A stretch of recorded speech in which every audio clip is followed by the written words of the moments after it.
I went in for emergency back surgery after a fall at my construction site. They told me the anesthesia would put me completely under. It didn't. I was paralyzed, unable to move or speak, but I could hear everything. That's when I heard my surgeon pick up his phone and say, "It's done. Tell his wife the complication protocol is in place. She'll know what that means." My blood turned to ice. I couldn't scream. I couldn't move.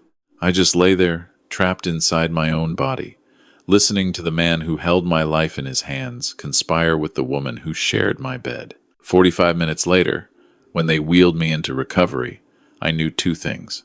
My wife of 32 years wanted me dead, and I was going to make sure she destroyed herself before she got the chance. Let me take you back to where this started. My name doesn't matter, but you can call me what my crew calls me. Boss. I'm 63 years old. I built Garrett & Sons General Contracting from a single pickup truck and a toolbox my father left me when he died of a heart attack at 51. That was 1989. I was 27, broke, sleeping on my buddy's couch in Knoxville, Tennessee, with nothing but a high school diploma and hands that knew how to work. By 2024, Garrett & Sons was the largest residential contractor in East Tennessee. We'd built over 400 homes, 2 shopping centers, and a medical office complex. The company was worth $19 million. I had 85 employees who called me boss and meant it with respect. I married Diana in March of 1992. I was 30. She was 26, a dental hygienist at a clinic downtown. We met at a church potluck. She brought potato salad. I brought nothing because I didn't know you were supposed to bring something. She laughed at that. I fell in love with that laugh. Our son Marcus came in 1994. He was everything I wanted to be, but better. Smarter, kinder, more patient. He graduated from the University of Tennessee with a degree in civil engineering and came to work at the company. By 2024, he was running day-to-day operations while I focused on the big contracts. He was 30, recently engaged to a wonderful girl named Abby, and the proudest thing I'd ever built. That was my life. Or that's what I thought my life was. The trouble started in August 2024. Small things I barely noticed. Diana began going to a new gym 3 evenings a week. She'd never cared about exercise before. She changed her phone password. She started sleeping with her phone under her pillow instead of on the nightstand.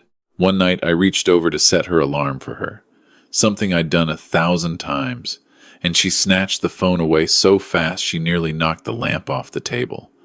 "Just a reflex," she said. "Sorry." I told myself it was nothing. 32 years of marriage builds trust that doesn't crack over a phone password. I was wrong.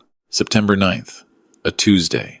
I was inspecting the framing on a new subdivision we were building in Farragut when I stepped on a nail that had been driven up through a loose board. It went straight through my boot and into my foot. I stumbled backward, lost my balance on the scaffolding, and fell 8 feet onto a stack of lumber. The impact compressed 2 discs in my lower back, L4 and L5. The pain was blinding. My foreman called 911. They took me to Fort Sanders Regional Medical Center. Diana arrived 40 minutes later, mascara streaked, clutching her purse. She held my hand while they ran MRIs and CT scans. Dr. Nathan Kerr, orthopedic surgeon, came in around 5 p.m. He was maybe 48, tall, athletic build, the kind of tan that comes from a tanning bed, not the sun. He wore a gold watch that cost more than most of my crew made in a month. He explained that I needed a lumbar microdiscectomy. Minimally invasive, he said, but it required general anesthesia due to the location and severity of the compression. Diana asked a lot of questions, detailed questions. How long would the anesthesia last? What medications would I be on during recovery? Would I be coherent afterward? How long until he could return to work? The questions felt clinical, not concerned, like she was filling out a form, not worrying about her husband. The surgery was scheduled for September 11th, 2 days to prep. Diana visited both days, staying exactly 1 hour each time. She checked her phone constantly. On the second day, I watched her step into the hallway to take a call. Through the glass panel in the door, I saw her face. She was smiling.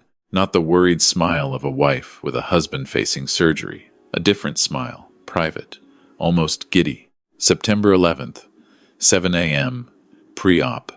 Nurse Linda Castellano, early 40s, kind eyes, prepped me for surgery.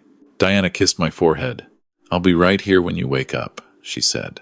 Dr. Kerr appeared, reviewed the procedure one more time, and nodded to the anesthesiologist. The mask went over my face. "Count backward from 10. 10, 9, 8. I didn't reach 7. But I didn't go all the way under either. Later, the anesthesiologist told the surgical team that the initial dose was exactly right for my weight. Maybe it was. Maybe my body just fought it. Whatever the reason, I was in what they call anesthesia awareness. My body was paralyzed by the muscle relaxants. My eyes were closed. My breathing was controlled by a machine. But my mind was wide awake, trapped inside a body that wouldn't respond. I heard everything. The surgery took about 90 minutes. Kerr was precise, professional, and mostly silent during the actual procedure. It was after, when they were closing me up, that my world ended. Kerr's phone buzzed. He told the circulating nurse to hold it to his ear. Sterile hands. "Yeah, it's done. No complications, but I've documented a CSF leak and potential nerve root inflammation. That gives us 6 to 8 months of plausible symptoms. Tell his wife the complication protocol is in place. She'll know what that means. And remind her, the medication switch needs to happen gradually. Too fast raises questions." A pause while whoever was on the other end spoke. "No, the son is not a problem. He's focused on the business. By the time anything looks suspicious, the old man will already be in decline. Progressive neurological deterioration following surgical complications. Textbook." Another pause. "I know she's impatient. Tell her 14 months, maximum. Then it's done, and we all get what we want." He hung up. Nurse, note in the chart. Incidental finding of minor dural tear during procedure. Repaired without incident, but monitor for post-operative CSF leak symptoms. Doctor, Castellano's voice was uncertain. "There was no dural tear." "There is now. Write it down." A long pause. "Yes, doctor." I lay there, heart hammering inside a body that couldn't move, and understood. My wife and my surgeon were planning to kill me slowly, making it look like complications from a surgery they'd manipulated me into needing. 14 months. That was my expiration date. When I came to in recovery, officially came to, I performed the greatest acting job of my life. Groggy. Confused. Where am I? What happened? Diana was there, holding my hand, tears in her eyes. "The surgery went well, honey. Doctor, Kerr said there was a small complication, a minor tear, but he fixed it. You're going to be fine." "Fine," I repeated, letting my eyes flutter closed. I squeezed her hand and thought, "You have no idea what's coming." I spent 2 days in the hospital. I used that time. While Diana went home to sleep each night, I made calls. The first was to my oldest friend, Ray Dawson. We'd known each other since Little League. Ray had spent 22 years as a special agent with the Tennessee Bureau of Investigation before retiring and opening a private security and investigations firm in Knoxville. He was the smartest, most meticulous man I'd ever known. "Ray," I said, "I need you, today, not tomorrow, now." He didn't ask questions. He just said, "I'm on my way." I told him everything. The overhead conversation, the fabricated complication, the 4-month timeline, Diana's strange behavior. Ray listened without interrupting. When I finished, he was quiet for a long time. "You understand what you're describing," he said finally. "This isn't just an affair. This is premeditated murder dressed up as medical malpractice." "I know. Then we do this right. You go home, you take your pills, you let Diana fuss over you. You give them absolutely no reason to suspect you heard anything. And you let me work. Can you do that?" "I spent 32 years swinging a hammer in Tennessee heat," I said. "I can do anything if I know why I'm doing it." "Good, because this is going to get ugly before it gets better." I went home on September 13th. Diana had set up the guest bedroom downstairs so I wouldn't have to climb stairs. She'd bought a special pillow, stocked the fridge with my favorite meals, even put flowers on the nightstand. The performance was flawless. I watched her move through the house, this woman I'd shared a bed with for 32 years, and felt like I was watching a stranger wear my wife's face. 4 days later, Ray called me to his office. The space was above a barbershop on Gay Street, cluttered with files and smelling of old coffee. He looked like he hadn't slept. Sit down. This is worse than you think. He started with Kerr.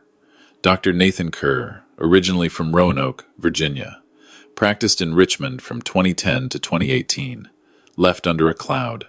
A patient's family accused him of unnecessary surgeries to inflate billing. The hospital settled quietly. Kerr moved to Knoxville, joined Fort Sanders in 2019. Same year Diana started at that new gym, I said. The timeline wasn't an accident. Ray nodded. The gym is called Peak Fitness. It's a boutique place in West Knoxville. Kerr has been a member since 2019. Diana joined in January 2024. But Chris, here's the thing. They didn't meet at the gym. He spread photographs across the desk. Travel records, hotel receipts. Diana and Kerr at a resort in Hilton Head, July 2021. Diana and Kerr at a conference in Nashville, March 2022. Diana and Kerr checking into a bed and breakfast in Asheville, November 2023. 3 years, I whispered. At minimum. But that's not the worst part. Ray pulled up financial records on his laptop. Your joint savings account has been hemorrhaging money for 2 years.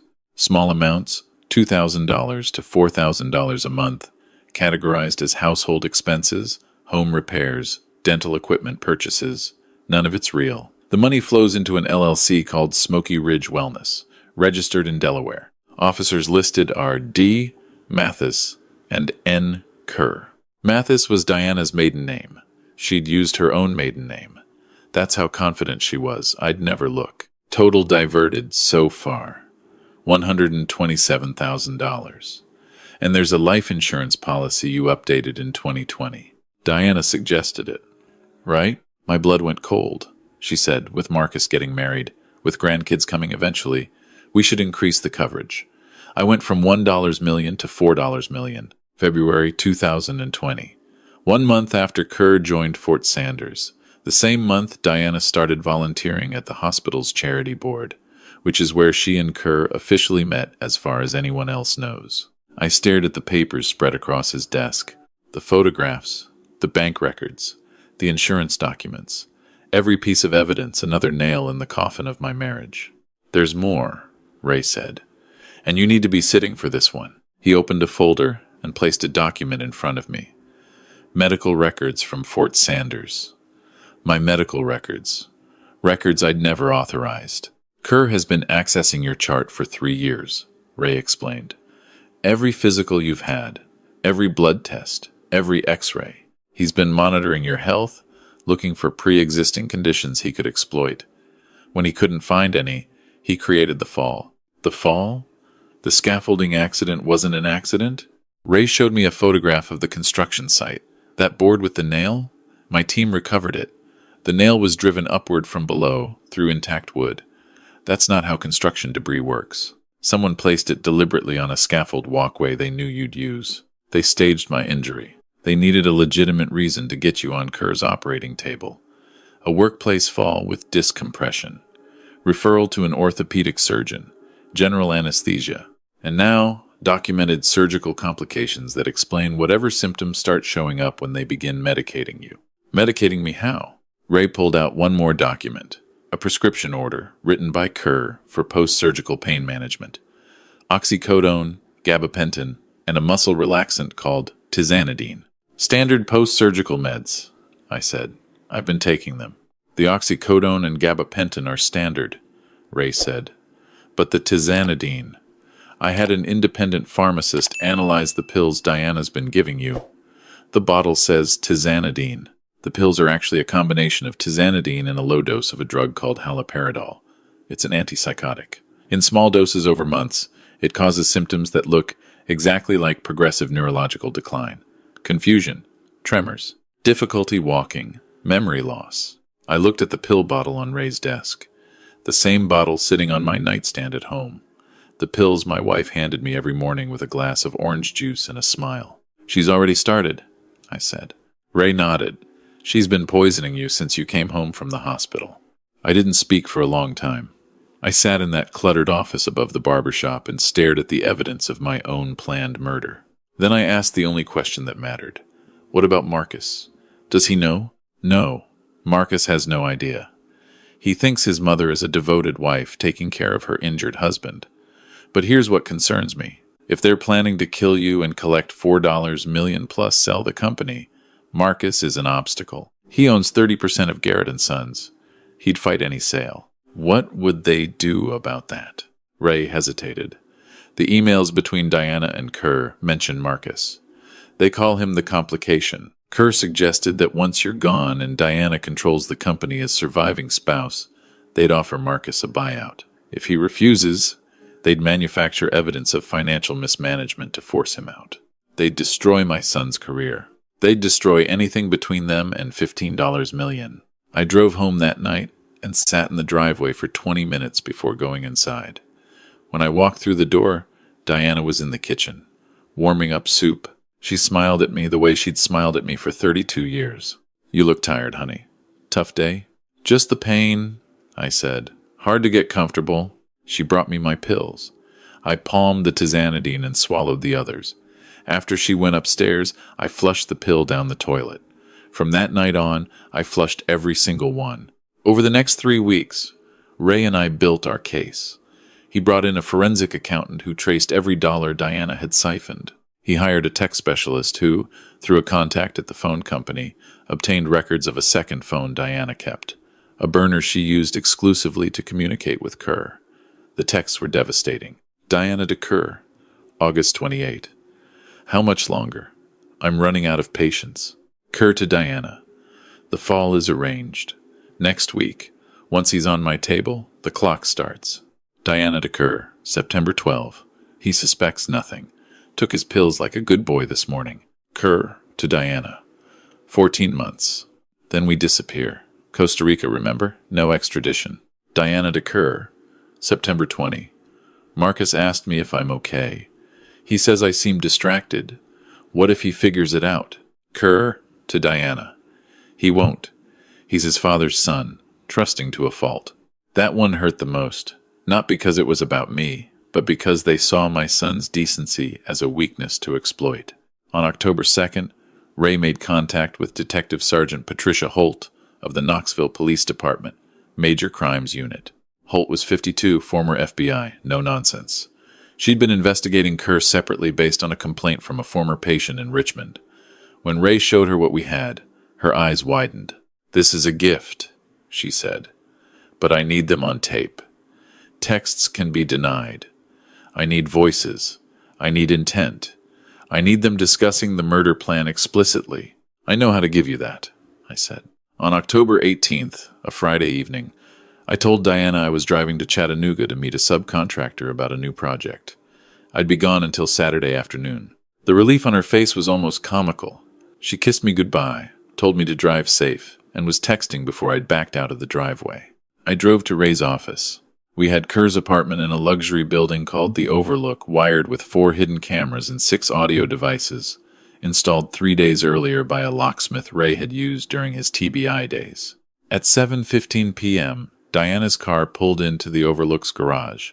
At 7:22, she let herself into Kerr's apartment with her own key. They embrace the way lovers do when they think no one is watching, which is to say, without restraint. Detective Holt sat beside me in the surveillance van, watching the feed. She said nothing. Her hand rested on her radio. For 30 minutes, Diana and Kerr ate takeout and drank wine. Small talk, complaints about their respective days. Then Diana set down her glass. Nathan, we need to talk about the timeline.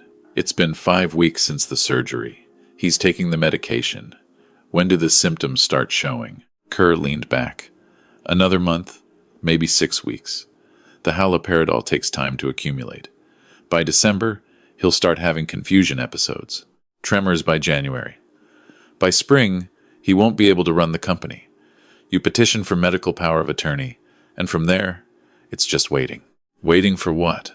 For the dose to reach critical levels. Organ failure. Looks like complications from the spinal surgery compounded by undiagnosed neurological decline. The medical examiner will see exactly what I've documented. Nobody questions it. Diana was quiet for a moment. And the money? Between the life insurance, the company sale, and what we've already moved offshore, we're looking at $14 to $16 million. Your sisters handled the accounts perfectly. Claire has the Costa Rica property under contract. By this time next year, we're gone. Claire, Diana's younger sister, the accountant who lived in Nashville and visited us every Christmas. She'd bounced Marcus on her knee. She'd helped me pick out Diana's anniversary gift last year. What about Marcus? Diana asked. We've discussed this. I know, but he's my son. Kerr's voice hardened. He's an obstacle. Once you have power of attorney and control of the company, you offer him a buyout. If he refuses, we use the doctored financials to push him out. It'll look like your late husband's company was mismanaged. Marcus takes the fall, walks away with nothing, and we sell to the highest bidder. He doesn't deserve that, Diana said, and for one moment, one single moment, I thought I heard something real in her voice. Then Kerr took her hand. We've been planning this for 4 years. Do you want to spend the rest of your life in Knoxville, married to a man who thinks a nice dinner is Cracker Barrel on a Friday night? Or do you want the life we talked about? Diana smiled.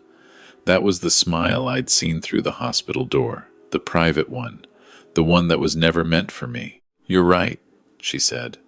He had a good run. 32 years is more than most people get. Detective Holt pressed her radio. All units, move in. We have everything we need. The arrest happened at 7:58 p.m. 4 officers, Ray, Holt, and me. When Kerr opened the door, his face went gray. When Diana saw me standing behind the detectives, she didn't scream.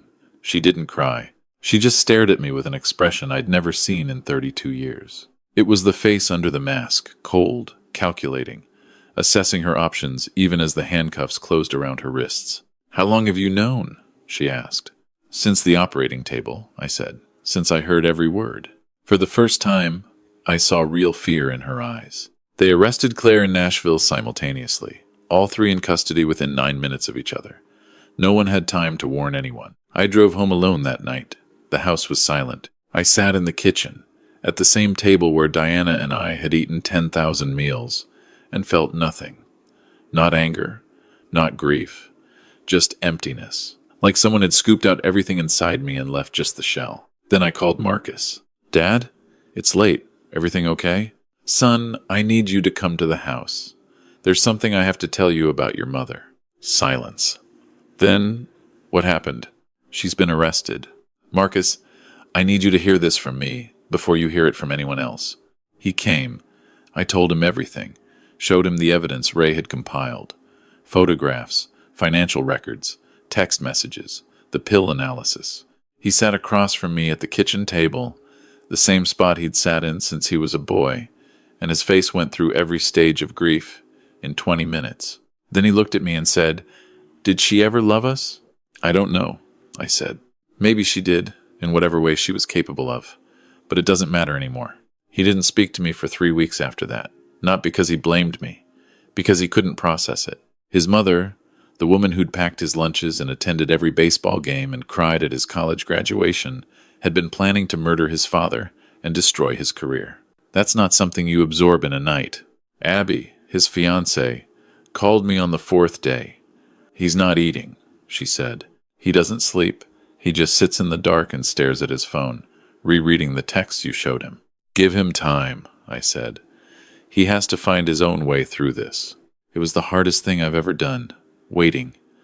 Harder than hearing my death sentence on that operating table. Harder than watching my wife smile while she poisoned me. Because the possibility of losing Marcus was worse than losing my own life. On November 8th, a Friday, I was sitting on my front porch when a truck pulled into the driveway. Marcus got out slowly. He looked like he'd aged 10 years in 3 weeks. He stood at the bottom of the porch steps, hands in his pockets, and stared up at me. I should have seen it, he said. I worked with you every day. I should have noticed something was wrong. There was nothing to notice, I said. She fooled me for 32 years. She fooled everyone. He climbed the steps and sat down beside me. For a long time, neither of us spoke. We just sat there, 2 men who'd lost the same woman in different ways, watching the sun go down over the Smokies. I'm sorry I didn't call, he finally said. I couldn't make it make sense. It doesn't make sense. It never will. He looked at me. Are you okay, Dad? I am now, I said. He put his arm around my shoulder. It was the first time he'd done that since he was a teenager. We sat there until the stars came out. The trial began on April 14th, 2025, in Knox County Criminal Court, Judge Robert Franklin presiding. The prosecution, led by Assistant DA Michelle Park, presented 8 days of evidence. The recordings played in a silent courtroom. Diana's voice, casual and matter-of-fact, discussing my death timeline. Kerr's clinical description of how to poison me and make it look like surgical complications. The discussion of Marcus as an obstacle. The forensic pharmacologist testified about the haloperidol hidden in my medication. Had I continued taking it for 14 months, she said, the result would have been irreversible organ damage and death, consistent with neurological decline following spinal surgery. The financial expert laid out the money trail. $127,000 siphoned into Smoky Ridge Wellness. $83,000 transferred to offshore accounts managed by Claire. A beachfront property in Costa Rica purchased under a shell company. Elizabeth Kerr, Nathan's ex-wife from Richmond, testified about his pattern. He'd done something similar in Virginia, she said. Targeted a wealthy patient's wife, manipulated medical records, positioned himself for a financial score. It hadn't worked then. He'd refined his approach. Marcus testified on day 6. He was calm, steady, and devastating.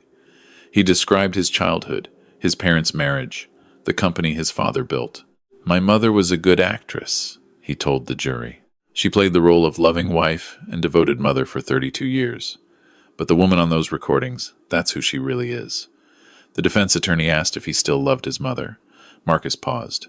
I love who I thought she was, he said. But that person doesn't exist. Diana looked away. It was the only time during the trial that her composure cracked. On day 8, I took the stand. I described the operating room, the awareness, the horror of hearing your own murder being planned while you can't move or scream. The defense tried to discredit me, claiming anesthesia awareness was unreliable, that I'd misheard or imagined the conversation. I stayed calm. I didn't imagine the haloperidol in my pills, I said. I didn't imagine $127,000 missing from my savings. I didn't imagine my wife in another man's apartment discussing how to make my death look natural. The jury deliberated for 4 hours. On April 23rd, they returned guilty verdicts on all counts. Kerr received 28 years, no parole, medical license permanently revoked. Diana received 22 years. She showed no emotion when the sentence was read. Claire received 6 years and had cooperated partially with prosecutors. After the verdict, Marcus and I walked out of the courthouse together into the April sunlight. He stopped on the steps and looked at me. What do we do now, Dad? We build, I said. That's what Garretts do. That was a year ago. I'm 64 now. The company is worth $23 million and growing. Marcus runs most of the operations. I'm teaching him everything I know, not just about construction, but about reading people, about protecting what you've built, about the difference between trust and naivety. Last month, we broke ground on a new community center in East Knoxville, the first project of the Garrett Foundation, a nonprofit Marcus and I started to help families affected by fraud and domestic financial abuse. We turned our worst experience into something that helps others. That feels right. Marcus married Abby in June, a small ceremony on my property, under the oak tree where I used to push him on a tire swing. When the preacher asked who gives this man, I stood up and said, his father does. Proudly. I danced at my son's wedding. A year earlier, I was supposed to be dead. I'm telling you this story not because I want pity. I want you to pay attention. For 32 years, I missed every sign. The phone passwords, the sudden lifestyle changes, the too perfect suggestions about insurance and medical procedures. I missed them because I loved her, and love made me blind. Trust the people in your life, but watch for the patterns. When someone already has the doctor's name, the insurance plan, and the timeline worked out before you've even had the conversation, that's not thoughtfulness. That's a plan. Protect your assets, but protect your relationships more. I almost lost my son because his mother got to him first with her version of events. The only reason I didn't lose him forever is because I gave him space to find the truth on his own terms. And if you're a parent, remember this. Your children are watching. They're learning from you what love looks like, what integrity means, what it takes to stand up when everything falls apart. Marcus stood beside me in that courtroom not because I forced him to, but because I'd spent 30 years showing him what honesty looks like. That's the legacy that matters. Not money, not buildings, character. If this story meant something to you, leave a comment below. Tell me where you're watching from and what time it is where you are. Share this with someone who needs to hear it. And subscribe to this channel for more true stories that might just save your life, or at least open your eyes. Because the person sleeping next to you tonight? You think you know them. I thought I knew mine too. Comment your location and current time. Let me know someone out there is listening.